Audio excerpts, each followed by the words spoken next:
नमस्कार आप सभी को। सदगुरु कबीर सेना का राष्ट्रीय महाधिवेशन चल रहा है, तो शुरुआत कबीर के दोहे से ही करते हैं, जिसमें वे कहते हैं कि गुरु गोविंद दो खड़े काके लागू पाए, बलिहारी गुरु आपने गोविंद यूं बताए। ये जो दोहा है एक गुरु की श्रेष्ठता के बारे में बताती है, जो ये कहती है कि यदि गुरु और भगवान एक साथ खड़े हैं तो पहले उस गुरु को प्रणाम करो जिसने आपको ईश्वर तक पहुंचने का रास्ता दिखाया है। तो क्योंकि गुरु के आशीर्वाद का जो सागर होता है वो काफ़ी अथाह होता है, उसकी जो कृपा होती है किसी भी शिष्य के प्रति सीमित नहीं होती, वो कभी भेद नहीं करती। ऐसे ही एक सदगुरु हमारे सामने हैं जो जप तप और ध्यान के माध्यम से लोगों में अध्यात्म की नई चेतना जागृत कर रहे हैं। हमारे साथ दिव्य गुप्त विज्ञान के आविष्कारक सदगुरु स्वामी कृष्णानंद जी महाराज मौजूद हैं। महाराज जी, बहुत बहुत स्वागत है आपका। बात गुरु की हो रही है तो पहला हम सवाल भी गुरु को लेकर ही करना चाहते हैं। गुरुदेव, सबके मन में यही सवाल रहता है कि एक गुरु की आवश्यकता क्यों है। सदगुरुधाम के दर्शक भी कमेंट बॉक्स में ये सबसे ज़्यादा क्वेश्चन करते हैं कि आज के ज़माने में गुरु को आवश्यकता हमें क्यों है और एक गुरु का वास्तविक अर्थ क्या होता है। देखो, गुरु का अर्थ तो बहुत लोग करते हैं। गु का अर्थ होता है अंधकार, रू का होता है प्रकाश। जो व्यक्ति आपके अंदर के अंधकार को टाल करके प्रकाशित कर दे वह गुरु होता है। और तुलसीदास भी रामायण में कहते हैं, गुरु बिन भवनी तरे न कोई, जो बिरंज शंकर सम होई। आप तपस्या के बल पर ब्रह्मा बन सकते हैं, सृष्टि का निर्माण भी कर सकते हैं, शंकर भी बन सकते हैं, सृष्टि का विनाश भी कर सकते हैं, लेकिन भव रूपी संसार से तर नहीं सकते हैं। कबीर साहब भी इसी बात को कहते हैं कि नौ खंड में गुरु से बड़ा न कोई, कर्ता करे न कर सके गुरु करे से हो। इसलिए गुरु ही होता है जो आपको मुक्ति का रास्ता बताता है। और गुरु केवल यदि ईश्वर को प्राप्त करना है, मुक्ति का रास्ता प्राप्त करना है, तब तो गुरु की ज़रूरत है। संसार में यदि रहना है तब मन की ज़रूरत है, तो शिक्षक की ज़रूरत है। यहाँ पर MBA करते हैं ना, एक MBA करके आदमी बिजनेस करता है, एक साधारण करता है, दोनों में अंतर होता है। बिजनेसमैन भी MBA को रखता है। उसी तरह से गुरु का काम, ठीक गुरु का काम तो होता है जो मुक्ति का रास्ता दिखाता है। साथ ही इस पृथ्वी पर हम आते हैं तो अपने मन का लक्ष्य चुनना पड़ता है कि हमारा मन कैसे अकंप हो, कैसे निर्विकार हो, कैसे अमन हो। तो जब तक से हम उस लक्ष्य को प्राप्त नहीं कर लेते हैं तब तक से हम चलते रहते हैं, आते जाते रहते हैं। और कुछ लोगों को तो ऐसा भी होता है, जैसे हम तब पूर्व जन्म का कराने जा रहे हैं बम्बई में, तब तो यह भी देखा गया है, पश्चिम के लोग जिसे स्पिरिट मैन कहा है कि प्रत्येक 15 से 25 आदमी पर एक स्पिरिट मैन होता है जो उसका मार्गदर्शन करता है। लेकिन पूर्व के लोग यह कहते हैं कि उसका वह गुरु होता है जो जन्मों जन्म से वह पीछा करता है उसको। मान लो किसी जन्म में नहीं है, वह गुरु किसी न किसी रूप में आ जाएगा। जैसे ही पूर्व जन्म में बहुत लोग देखा कि 2 बहनें हैं, अनंतेश्वरी और पुष्पा, दोनों बहन अनंतेश्वरी गुरु बन गई, दोनों बहन। तो देखा इसको पूर्व जन्म में ले गया लोग, तो देख रहा है क्या कि अनंतेश्वरी पूर्व जन्म में सन्यासी है, यह उसकी शिष्य है, उसको शिक्षा दे रहा है। यह छोटी बहन कह रही है कि कभी हमको छोड़ना मत, गुरु जी कभी छोड़ना मत। जब इस जन्म में वो आ गई, इसी जन्म में, तो देख रही है कि जब देखा अपना पूर्व जन्म का हिस्ट्री, तो देख रहा है कि हमारी बड़ी बहन जो है यही हमारी पूर्व जन्म की गुरु थी, सन्यासी थी। इस जन्म में हमारी बड़ी बहन हो गई है और इस जन्म में हम गृहस्थ हो गए हैं। तो ये बहुत जो देखता है कि सन्यासी गृहस्थ हो जाता है, गृहस्थ सन्यासी हो जाता है, और उसका जो है पूर्व जन्म से जो होता है वही उसको गाइड करता है। तो इसलिए हम कहते हैं गुरु की जरूरत नहीं। जैसे आप लोग ज्ञानदेव का नाम भी सुना होगा, सुना है ज्ञानदेव का नाम ना? ज्ञानदेव के बड़े भाई निवृत्ति नाथ ही उनके गुरु थे, सुने हैं ना? ये सब 3 भाई थे, बहन थी सुपान बाई, और जो है निवृत्ति नाथ ही गुरु हो गए। तो इसलिए यह गुरु की जो परंपरा है, यह जरूरी नहीं है कि देखिए हम लोग जो जुटे हैं, जो जुथ में आता है, यह ग्रुप में जो आता है, पिछले जन्म में भी ग्रुप में रहा है, वहाँ वो लोग बात किया है कि हम लोगों को ग्रुप में फिर चलना है, यह काम करना है। जब समय का सदगुरु आता है तो ग्रुप में कहीं न कहीं जन्म लेकर आके एक साथ जुट जाता है। जैसे भगवान राम आए तो उनके साथ उनके गुरु जी भी पहले ही आ गए, उनका रावण भी पहले ही आ गया, मंच तैयार करने लगा। लेकिन राम के साथ करने वाले ग्रुप लोग भी बानर भालू ग्रुप में आ गए, ऋषि मुनि ग्रुप में आ गए, जगह जगह अपना मंच बनाकर तैयार कर दिए कि राम इधर से आएगा, हम I will help to him.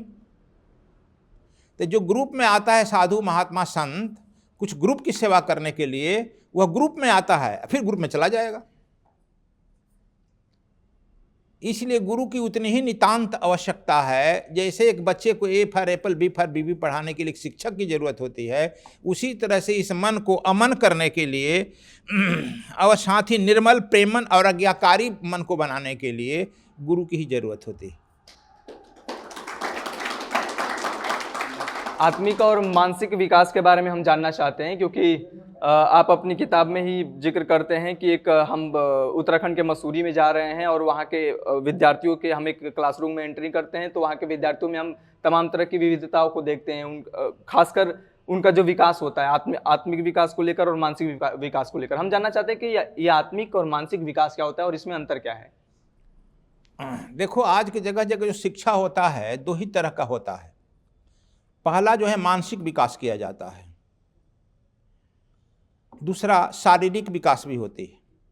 शारीरिक विकास के लिए योगासन कर लेते हैं, जिम भी आप लोग चला जाता है, जिम जाता है ना, सब जाता है जिम बड़ी शौक से, तो शारीरिक भी विकास ठीक हो गई। और आजकल तो गूगल बाबा आ गए हैं सब जो है तुम्हारा प्रश्न जो है मोबाइल में है, जिस आदमी को देखो मोबाइल में लगा हुआ है अलग है ना, तो वहाँ से वह मानसिक खुराक तक कर लेता है, प्राप्त कर लेता है। यह संसार क्या है? मन का विस्तार ही संसार है। देखो, जब मन गुरु के सानिध्य में जाकर के ध्यान की तरफ बढ़ता है तब मन लौटकर बुद्धि में सिमट जाता है। बुद्धि को जब और होता है तो वह सिमटने लगता है। जैसे कछुआ को देखा होगा, नहीं देखा होगा तो बनारस आश्रम में कछुआ फैक्ट्री है तो वहाँ पर कछुआ धीरे धीरे अपने को समेटता है। तो मन जो का विस्तार संसार है, संसार को मन अपने में समेट लेता है। फिर जब गुरु टेक्निक बताता है तो वह मन को समेट कर बुद्धि में लगा लेता है। Is it correct? फिर बुद्धि को और जब ऊंचाई पर चलता है, इसीलिए हम लोग जगह जगह साधनाएं कराते हैं, तो बुद्धि को चित्त में समेट लेता है। और चित्त को जब और साधना गहराई में जाता है, आत्मा में समेट लेता है। मतलब यह समझ लो, आत्मा का बहिर्मुख होना ही पहला चित्त होता है, फिर बुद्धि होता है, फिर मन होता है, फिर संसार बन गया। संसार के जो भी क्रियाकलाप हैं बिना मन का नहीं होता है। इसीलिए भगवान कृष्ण भी कहते हैं, मन मनुष्याराम कारण बंधन मोक्षे, मन ही आपका बंधन और मुक्ति का कारण है। तो इसीलिए साधना जो गुरु की कुछ और जरूरत नहीं है, गुरु जो है उस मन को सिमटने के लिए बात करता है। जैसे जैसे सिमटेगा, बोरिया बस्तर बांधो, अंदर जाओ, अंदर चलो। जैसे जैसे हम बाहर आते हैं तो बाहर जो है, जैसे आप समुद्र देखे हैं, समुद्र के तल में जहाँ चलती है ना पनडुब्बी, ऊपर चलता है, तो समुद्र के नीचे जितना ही जाएगा समुद्र स्थिर है, ऊपर जो है लहरें उठती हैं। मन क्या है? मन is only collection of the thoughts. मन जो है उस आत्मा का लहर है, ये समझ लीजिए, एकदम ऊपर ऊपर चल रहा लहर, विक्षिप्त है। लेकिन जहाँ मन खूब लहर चलता है उस जगह का नाम है Kanyakumari. Have you gone to Kanyakumari? गया है कन्याकुमारी? नहीं गया है तो कैसे काम चलेगा?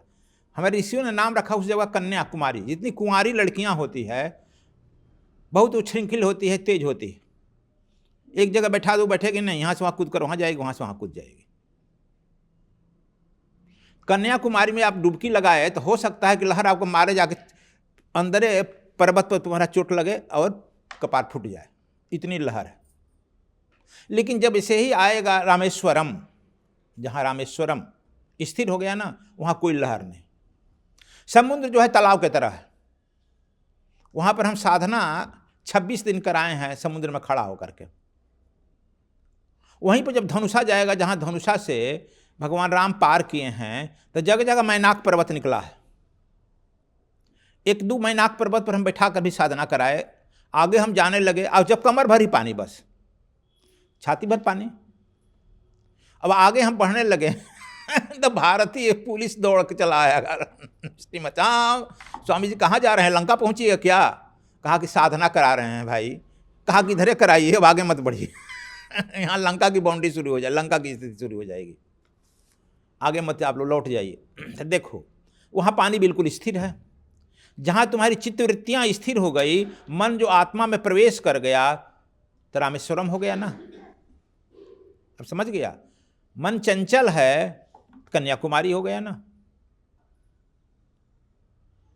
इसीलिए मन का विस्तार, अब आप समझ लो कि संसार है। और कुछ ब्रह्मचारी को लेकर तमाम तरह की बातें की जाती है गुरुदेव की, खासकर साधना पर जब हम बात कोई भी शख्स करता है तो कहता है कि ब्रह्म मुहूर्त में जागो और उस टाइम पर जो आप साधना करोगे वो सफल होगी। तो ये ब्रह्म मुहूर्त में की गई साधना समय क्या लाभ मिलता है और ब्रह्मचारी का अर्थ क्या होता है, इसके बारे में हम जानना चाहते हैं।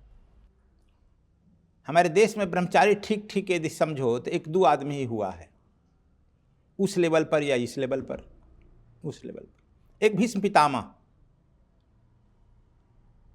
जिसके मन में भी वासना की तरंग न उठे, जिसके मन में मन है नहीं, अमन हो गया है, जो ब्रह्म में ही सदाए रमण कर रहा है, वो तो ब्रह्मचारी है, भीष्म पितामह। दूसरे सनक सनंदन सनत कुमार। और भगवान कृष्ण गीता में एक आदमी का नाम ले लिए हैं, बस एक ही आदमी का नाम लिए हैं, जनकाद ऋषि, जनक।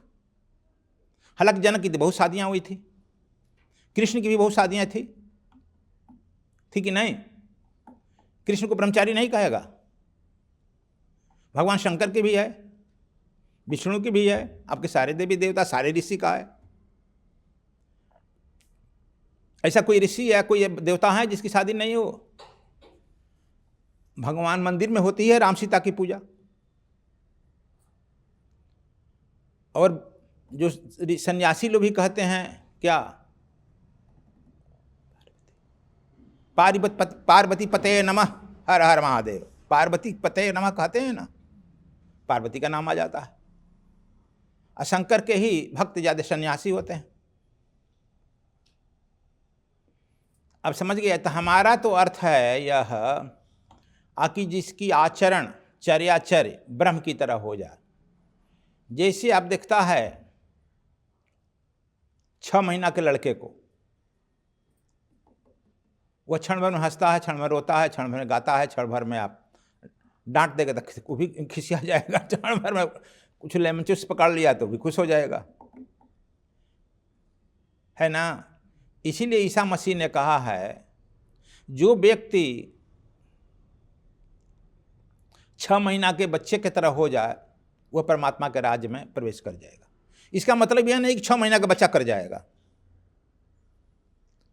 आप बुजुर्ग हो गए लेकिन आपका मन दिखता है फिर वैसा ही होने लगता है, जैसे जैसे बुजुर्ग होता है मन होने लगता है। या तो संसार में है तो खूब संसार में दौड़ेगा, मन तो बूढ़ा होता नहीं है। यदि बचपन से ध्यान धारणा कर रहा है, सत्संग कर रहा है, तो मन जो है बच्चे की तरह हो जाएगा, ध्यान में दौड़ने लगेगा, गुरु सेवा में दौड़ने लगेगा, भक्ति में दौड़ने लगेगा, वह ब्रह्मचर्य को उपलब्ध हो जाएगा।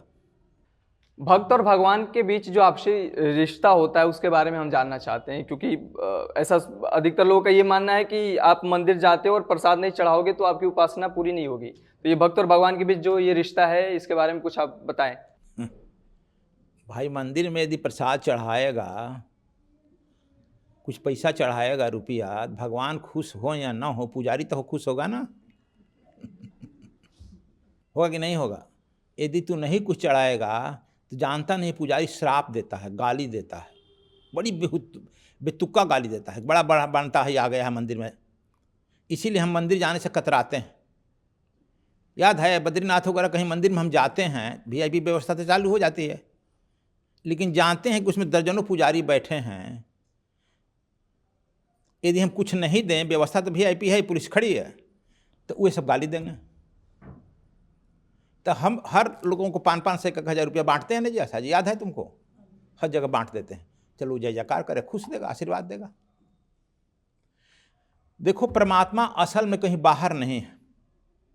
ऋग्वेद कहता है सर्वम जेतति ब्रह्म, सब सृष्टि ही ब्रह्ममय है। एको अहम ब्रह्म बहुश्याम, यह जो है एक ब्रह्म की ही सृष्टि का विस्तार है। तो किस भगवान को कहाँ खोज रहा है? यह सब भगवान ही तो बैठे हैं, सब परमात्मा का ही विस्तार है। जैसे आप लोग बचपन में पढ़ा होगा, A for apple, B for baby, C for cat, पढ़ा है कि नहीं पढ़ा है? तो बच्चे को एप्पल दिखाया जाता है, बच्चा एप्पल, ए फॉर एप्पल, क्या वह एप्पल है, खा सकता है क्या? बी फॉर बेबी दिखाता है कि नहीं? तुलसीदास भी देखो, जब हनुमान चालीसा लिखते हैं, हमारे हनुमान चालीसा के विद्वान देखो यहाँ बैठे हैं कमेश्वर जी तो क्या लिखते हैं? राम लखन सीता सहित हृदय बसहु सुरभूप, राम भी, लखन भी, सीता भी, सब हमारे हृदय में बस जाओ। लेकिन जब वही रामायण आगे बढ़ते हैं, रामायण में तुलसीदास जी आते हैं तो कहते हैं सिया राम मैं सब जग जाने, सीता राम में सब जग को समाप्त कर दिए, द्वैत आ गए। Is it correct? लेकिन वही जब उत्तरकांड में जाते हैं, 12 वर्ष लगा है रामायण को लिखने में ना, तो रामायण वही तुलसीदास, अब तू कहे कि तुलसीदास अपने में मतभिन्नता कर रहे हैं, मतभिन्नता नहीं है।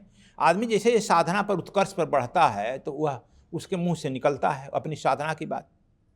उत्तरकांड में अब तुलसीदास जाते हैं तो कहते हैं निज प्रभ मैं जग देखहूं, कासन करहूं विरोध। अब सीता भी खत्म, अद्वैत हो गए तुलसीदास। कहते हैं कि अब जो है निज प्रभु मैं अपना ही प्रभु, मैं इस पूरे संसार को देख रहा हूं, अब मैं किसको विरोध करूं, किसको रावण कहूं, किसको कुंभकर्ण कहूं? निज प्रभु में, मेरा ही प्रभु तो चारों ओर बोल रहा है। वह अनुभूति, कबीर साहब को जो वह अनुभूति हुई तो वह भी बोलते हैं, पात पात में साईं रमत है, कटुक वचन मत बोल रे। वो तो और आगे बढ़ गए, हर पत्ते में मेरा साईं ही है, मेरा परमात्मा ही है तो है, वही तो बोल रहा, क्यों कटुक वचन बोल रहा है, क्यों गाली दे रहा है इसको? तब कहे मंदिर में जाइए, कबीर साहब कहते हैं कि क्या कहते हैं, चलूं तो परिक्रमा, मैं चल रहा हूं तू चलना मत कहो, परमात्मा की परिक्रमा ही कर रहे हैं। जो जो चलूं सो परिक्रमा, जो कुछ करूं सो पूजा, खाऊं तो परमात्मा को भोग लगे, और सो जाऊं तो समझो परमात्मा को साष्टांग प्रणाम कर रहा हूं। कबीर साहब तो कह रहे हैं, तू जान रहा है कि सोया हूं, मैं सोया नहीं हूं, उस परमात्मा को साष्टांग प्रणाम कर रहा हूं। अब जिसकी जैसे वही कहे कि जिसका जो है मन जैसे जैसे अकंप हो जाता है, प्रेममय हो जाता है और आज्ञाकारी हो जाता है मन, वैसे वैसे वह भक्त अपने अंदर भगवान के अंदर प्रवेश करने लगता है, और वह परमात्मा के अंदर तुम्हारे अंदर है, और वही परमात्मा जो है आकर बाहर बोलने लगता है। Do you follow? इसलिए मंदिर, तुलसीदास जी भी कहे हैं, हमको मत कहना, हम नम्रता शब्द कर रहे हैं। तुलसीदास क्या कहें? तुलसी प्रतिमा पूजबो जैसे गुड़िया की खेल, सांचपति से भेंट हुआ सब मेटन मेट। अब तुलसीदास ही जो प्रतिमा पूजने वाले हैं, वह कहते हैं कि आज तक तो तुलसी प्रतिमा पूज रहा था, मंदिर पूज रहा था, लेकिन अभी तो हमको मालूम हो गया कि जैसे गुड़ा गुड़िया का खेल बच्चा बच्चियाँ नहीं कराती है, शादी नहीं कराती है गुड़िया गुड़िया का शादी, वही तो गुड़िया गुड़िया का खेल मालूम हो रहा है। अब मुझे सांचपति से भेंट हो गया, उस परमात्मा से भेंट हो गया, अब तो गुड़िया गुड़िया खेल मालूम हो रहा है, अब मैं क्या करूं? ठीक कह रहे हैं, गलती कह रहे हैं? कह जी आचार्य जी ठीक कह रहे हैं, गलती कह रहे हैं? देखो यह आपकी पहुंच कहाँ तक है। तो अब इसका भी हम नहीं कहो कि तुम मंदिर का हम खंडन कर रहे हैं, का मंदिर का हम खंडन नहीं, यह कर रहे हैं जैसे कि केजी क्लास के स्कूल जो है गांव-गांव होते हैं, हाई स्कूल तो नहीं होते हैं ना, कॉलेज और भी नहीं होते हैं। हम लोग के समय में तो कॉलेज जिला में एगो हो जाता था हो गया, यूनिवर्सिटी तो एगो स्टेट में एगो हो गया, दूगो। अब जो है, अब समझ गए, तो गांव-गांव में मंदिर इसीलिए होती है कि केजी क्लास में जब तक से विद्यार्थी केजी में नहीं पढ़ेगा कैसे 8वां मिडिल में जाएगा, मिडिल में नहीं पढ़ेगा तो हाई स्कूल में कैसे जाएगा, हाई स्कूल में नहीं पढ़ेगा तो कॉलेज में कैसे जाएगा। इसीलिए भक्ति, मीरा की भक्ति अपने में प्रकट हो गई। तो चलो, तो यह जो है मंदिर जरूरी है, निमित्त है, चूंकि हमारे, अच्छा, पूजा इस पृथ्वी पर किसकी हुई है? जो इस पृथ्वी पर आया है आप ही के तरह, अच्छा काम करके गया है, उसी की न पूजा करते हैं हम लोग। बोलो, हमारा सनातन धर्म क्यों कहलाता है?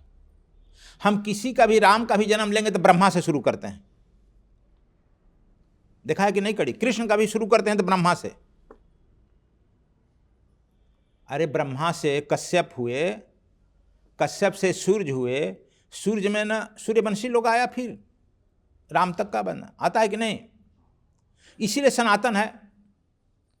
भगवान कृष्ण का भी हम लोग करते हैं तो ब्रह्मा से ही शुरू करते हैं, तो उसमें उनके लड़का अत्रि आए, अत्रि के लड़के चंद्रमा हुए, चंद्रमा में फिर चंद्रवंशी ना आया लोग, भगवान कृष्ण चंद्रवंश कहलाए। हमारे यहाँ तो शुरू होता है किसी खानदान ब्रह्मे से शुरू करते हैं ना भाई, कहाँ से शुरू करता है बोलो? इसीलिए हम लोग सनातन हैं, पहले भी थे, अभी भी है, बाद में भी रहेंगे। अब समझ गए? लेकिन जब हमारे ब्रह्मा ओरिजिन हुए तो ब्रह्मा का पूजो हम मंदिर बना ही लेंगे भाई, स्मृति के लिए। शिव जी पहले आए, सदाशिव, जो शादी की व्यवस्था दिए, तो शिव जी का मंदिर बनाकर हम स्मरण के लिए तो रखेंगे, अपने पूर्वज को नहीं रखेंगे। जो जो इस पृथ्वी पर आया है, चाहे देवी हो देवता हो, राम हम इस पृथ्वी पर आए हैं ना, रामायण रोज कहता है, कृष्ण आए हैं ना, हनुमान जी आए हैं कि नहीं आए? इन्हीं का ना मंदिर बनाए हैं। आज से गीता 5168 वर्ष पहले गीता भगवान कृष्ण कुरुक्षेत्र में कहें, 11 दिसंबर को वह दिन आ रहा है, 11 दिसंबर को। अब समझ गए? गणना है, कृष्ण का हम मंदिर बना लेते हैं। तो मंदिर तो हम यादगारी के लिए बनाते हैं बच्चा, कि हमारे ये पूर्वज हैं, बड़ा अच्छा काम किए गए हैं, हम उनके उत्तराधिकारी हैं, हमको भी वैसा ही काम करना चाहिए, मेरे सिद्धांत से। रामत्व, कृष्णत्व और भगतत्व के बारे में इसका अर्थ क्या है और इन तीनों के बीच अंतर क्या है? तीनों शब्द का अर्थ एक ही है। The person who has jump their mind is called Ram. ऐसा व्यक्ति जो अपने मन को छलांग लगा गया है, they have no mind, Ram है, कृष्ण है, बुद्ध है, महावीर है। इतना हम लोग इंगित करते हैं फलाना है फलाना है। जो भी अपने मन को छलांग लगा गया है, अमन हो गया है, जैसे अब महाभारत काल में देखता है, धर्मराज युधिष्ठिर को सतगुणी हैं, अर्जुन रजोगुणी हैं, भीम तमोगुणी, फिर कृष्ण क्या हैं? ये तीनों गुण में ना बंधेगा। फिर कृष्ण क्या हैं? कृष्ण जो हैं गुणातीत हैं, ये 3 गुणों से भी अलग हैं। गुणातीत वही आदमी कहलाता है जो मन को अपने छलांग लगा जाता है, इसलिए कृष्ण गुणातीत हुए। अब समझ गए? तब वैसा आदमी जब गुणातीत इस पृथ्वी पर आता है, असंभव को भी संभव करा देता है। और जब वह आएगा तो समूह क्रिएट करता है, अपने लिए नहीं। इसीलिए जो करता है उसका लीला कहलाता है। इसलिए वह लीला कर रहा है, कहते लीलाधारी हो गया। तो वह लीला करता है आकि कभी बहुत विषम काम, बहुत हल्का, और लोगों को मिलाकर कर देता है। राम अपने भी रावण को तो मार ही सकते थे, हाथ घुमाते चल जाता लेकिन सब लोगों में पौरुष जगाया, बानर भालू में ही लेकर पौरुष जगाया। और सीता को जो सिंदूर दान दिया, उसका पृथ्वी पर दिखाया कि देखियो हम धर्म निभा रहे हैं। सब बानर भालू को लेकर के जो अजय रावण था उस पर अटैक कर दिए। कहा कि धर्म पर यदि आप रहिएगा तो कोई भी अजय से अजय आप टकरा जाइएगा, उसे मार डालिएगा। धर्मो रक्षति रक्षिता। भगवान कृष्ण भी ग्वालों को मिलाए, ग्वाल बालों के साथ नाच करते हुए, ग्वालिनों के साथ नाच करते हुए कंस से टकरा गए, संगठन खड़ा किए। जो भी आता है संगठन पर, इसलिए भगवान बुद्ध को कहना पड़ा इस पृथ्वी पर कलयुगे संघे शक्ति। ये भगवान बुद्ध की वचन है। लोगों ने पूछा कि कलयुग में शक्ति क्या है संगठन में, संघ में, कैसा संघ होना चाहिए? धर्मम संघम गच्छाम, धर्म का संघ होना चाहिए। धर्म कैसा होना चाहिए? सद्गुरु शरणम गच्छाम लिखा है ना। धर्म, धार्मिक लोगों का संघ। यही दुर्भाग्य है कि धार्मिक लोगों का संघ नहीं बनता है, नैतिक लोगों का संघ नहीं बनता है। अनैतिक, चोर, बदमाश, पकटमार अपना संगठन बना लेता है, देखा है कि नहीं?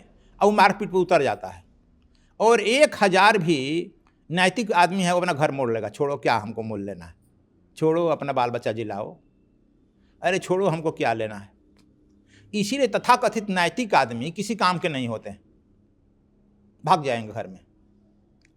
तो ये जो कहते हैं कृष्ण भी आए, पांडव भी भाग रहे थे कि ना हम क्या लेना है, जंगल में हमारा भीख मांग कर जी डाल लेंगे। अरे लेकिन दुर्योधन तो संगठित है, शकुनी को लेकर संगठित है, सब लोग लेकर संगठित है ना। दुर्योधन हरजम दुष्ट जो है संगठित रहता है, अब बात समझ गया। हरजम सज्जन जो है असंगठित रहता है। छोड़ हमको क्या लेना देना है। हम भी यदि कहेंगे चलो भाई यहाँ पर इस लड़ाई, अरे छोड़, अरे गुरुजी आप क्या कर रहे हैं, साधु बने हैं इसलिए राम राम कहिए ना, चलिए झोपड़ी बना देते हैं, राम राम कहिए, हो गया। मन भारत की धार्मिकता पलायनवादी की हो गई है। हम चुपचाप राम राम कहें, राम जी हमारे लिए आएंगे, युद्ध करेंगे, मारेंगे, धनुष लेकर चलेंगे। अरे तू क्या करेगा रे, बैठ कर मलपुआ खाएगा क्या? बस मलपुआ खाए। लेकिन राम जी जब आते हैं तो बानर भालू को संगठित करके लड़ाई नहीं लड़ने आता है तो क्या पत्थर लेगा ना, पत्थर से चलाओ, पेड़ उखाड़ कर मार। कुछ लोगों को ट्रेनिंग दिए, कुछ को पेड़ से मारो। अब हनुमान जी क्या करते हैं, पेड़ में उखाड़ कर मारने लगते नहीं दिखता है, बानर भालू पत्थर मार रहा है ना। कृष्ण भगवान भी वही कहे कि तुम लोगों के पास कंस से लड़ाई लड़ने के साधन नहीं, डंटा है ना गाय चराने का, हाँ डंटे लेके चल मथुरा पर अटैक कर।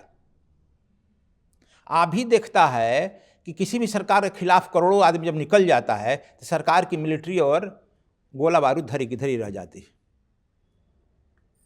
बुद्ध भी यही किए, वो तो भिक्षापत्र पकड़ा दिए, लेकिन भिक्षापत्र पकड़ा कर 10-10 हजार आदमी से 30,000 आदमी एक साथ लेकर चल दिए। अब 30,000 आदमी जहां जाएंगे, 10,000 आदमी जहां जाएंगे, क्या वहां का राजा आतंकी होगा क्या, मारेगा? हिल जाता है। भगवान महावीर भी यही किए, 10,000 शिष्य को और 30,000 शिष्याओं को, 40,000 का जहां भीड़ लेकर पहुंचे महावीर, क्या करेगा तुम, गोली बारूद चलेगी क्या? इसीलिए जो भी आया है महापुरुष संगठन तैयार करता है। हम भी यह संगठन खड़ा करते हैं, लेकिन पूछता है लोग, गुरु जी से क्या काम लगा है, अब दिल्ली में क्यों आ गए, आप तो जंगल में चल करके झोपड़ी लाकर राम राम कहते हैं। हम कि हाँ राम राम तो कह लेते यार, हमारा काम तो चल जाता, लेकिन व्हाट अबाउट यूनिवर्स। इसलिए हमने नारा दिया आत्मोक्षार्थ जगत हितायश्च।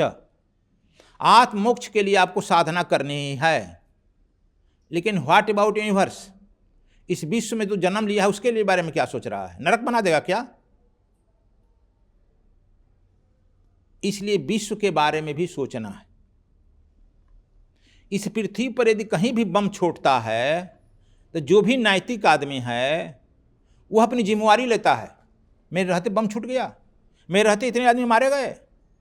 जैसे अभी बांग्लादेश में इतना हिंदू मारे जा रहे हैं, मैं ही इन लोगों को कई बार पूजा कराया और कहा कि और कुछ नहीं कर सकता है तो पैसा रुपया तो दो, नहीं दे सकता है तो अपनी आज का पुण्य बांग्लादेश को समर्पित करो।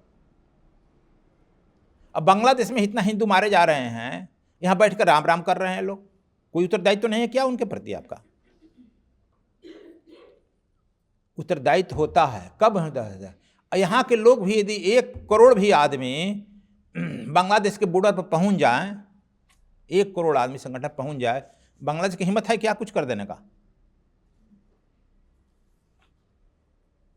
लेकिन हम लोग बस अपना बचाते हैं, अपनी परिवार अपनी बचाते हैं। Do you follow? भगवान कृष्ण की बात हो रही है गुरुदेव, तो एक कृष्ण को लेकर ही सीधा सा सवाल है कि आप अपनी किताब गीता ज्ञान मंदाकिनी में लिख रहे हैं कि कृष्ण जो है वो निराविचार हैं। तो ये कृष्ण को निराविचार बताने के पीछे की वजह क्या है, और कृष्ण को हम निराविचार कैसे मान ले? देखो, अब तो कह दिए ना कि ये राम हो, कृष्ण हो, बुद्ध हो या महावीर हो, ये मन से छलांग लगा गए हैं। यदि विचार से वह कहते कृष्ण, जैसे हम लोग कहते हैं, देखा होगा भारत के बड़े बड़े विद्वान पंडित या कथावाचक क्या कहते हैं, ये वेद में यह लिखा है, पुराण में यह लिखा है, रामायण में यह लिखा है। और तो कुछ लोग तो इस तरह से वकील के तरह बात करते हैं कि फलाना पुराण में फलाना पेज में फलाना मंत्र यह लिखा है। देखा है कि नहीं देखा है? इनका मन का बड़ा विस्तार है, वकील की तरह बात करते हैं। लेकिन जो आदमी विचार, जिसका मन समाप्त हो गया है, जैसे गंगा जो यह नहीं कहती है कि मैं यह पानी जो है फलाना फलाना नदियों को लेकर आ रही हूं, कहती है क्या? गंगा तो निर्मल अपना जल है चल रहा है। कृष्ण का जो है विचार रहित हैं, इसलिए जो गीता में बोल रहे हैं अपनी बात बोल रहे हैं, कहीं नहीं कह रहे हैं कि ये रामायण में लिखा है, गीता में लिखा है, महाभारत में लिखा है, यह वेद में लिखा है, मैं ये बोल रहा हूं। सुना है क्या? आज जब कृष्ण आएंगे वही बात नहीं बोलेंगे, लेकिन आज के विद्वान लोगों से कहो तो फट बोलेंगे दूसरा अध्याय के फलाना अध्याय है, तीसरा यह कहेगी तो बड़ा विद्वान है यार। हम ये रटूमल है कि विद्वान है यार, ये तो कूड़ा करकट भर लिया है अपने घर में। कबीर आए हैं तो कहे हैं कि हम रामायण की बात यह कह रहा हूं, महाभारत का कह रहा हूं, अपनी बात कहे हैं। नानक अपनी बात कहे हैं, नहीं कहे हैं, कहीं नहीं कहे कि हम फलाने की बात। जो रटू मलाता है, जिसकी अपनी कुछ नहीं है। एक जगह हम गए थे, घूम रहे थे पार्क, तो देख रहे थे एक ही पेड़ में 10 तरह के वैरायटी का आम लगाया गया है। हमने कि बड़ा गजब किया है, बड़ा दिमाग लगाया है यार। क्या किया है? तो विभिन्न आम का भी, फूल का भी, विभिन्न डालियां काट काट काट काट उसमें जोड़ते गया, समझ गए? जोड़ते गया। वो गमला में रख ले, गमला में रख लो, सब एक से मालूम होता है। कलेक्शन हुआ ना, उसका अपना तो कुछ नहीं हुआ। उसी तरह से जो तथाकथित विद्वान कहते हैं, बुद्ध भी बोले हैं तो कहीं नहीं कह रहे हैं कि मैं फलाना वेद की बात बोल रहा हूं। भगवान महावीर भी कहीं नहीं बोल रहे हैं। सुना है कहीं तो आप लोग? गीता में भगवान कृष्ण भी कहीं नहीं बोल रहे हैं आकि यह फलाना जगह ऐसा लिखा हुआ है मैं बोल रहा हूं। यह जरूर बोलते हैं कि मैंने इसको सबसे पहले सूर्य से कहा था। सूर्य ने अपने पुत्र इक्ष्वाकु से कहा, इक्ष्वाकु ने अपने पुत्र मनु से कहा। इस तरह से यह राज परंपरा में राजयोग आया है। इसका भी अर्थ का बहुत अनर्थ कर दिया हमने, अपने गीता में बोल दिया है, बहुत अनर्थ किया है लोग। अब समझ गया? तो इसलिए कृष्ण जो बोल रहे हैं गीता ज्ञान, वह उनकी अपनी देन है। अपनी तभी निकल सकता है जो अमन हो जाएगा। तब मन रहेगा तो मन तो संसार को कलेक्ट करेगा। कथावाचक नहीं देखता, कथा कहते हैं, कितना नाचता है गाता है, उसका अपना कोई बात होता है क्या? कई ठो कथावाचक हमसे मिले हैं अकेला में, कहे महाराज जी और कोई किताब निकला है क्या आपका? हमने कि हाँ, क्या बात है, आपका किताब बड़ा पढ़ते हैं। हमने कि तब? कहा कि हम प्रवचन में बोलते हैं ना, कहा हमारा नाम तो नहीं रखता है। अरे महाराज जी, हमारी भी दुकानदारी है ना, लेकिन बहुत मैटर मिलता है आपकी किताब में। अब बताओ तो यही मन का विस्तार है। तो हम बहुत कथावाचक से देखें, खैर तो यह, और हम लोग, आप लोग भी समझता कि गजब विद्वान है। कहता है ना, देखो ना कितना फलाना पुस्तक का फलाना, गीता का फलाना अध्याय का फलाना मंत्र बोल रहा है, इतना। जैसे वकील साहब बहस करता है कोर्ट में, फलाना लॉ फलाना में फलाना अध्याय देखिए। तो चलो, इसलिए कृष्ण जो है गुणातीत हैं, और जो उनके मन से निकला है, मन से नहीं कहो अंतःपुर से निकला है, वह गीता है। और फिर हमने जो व्याख्या किया है अपने अंतःपुर से, इसलिए वह जो है गीता ज्ञान मंदाकिनी है।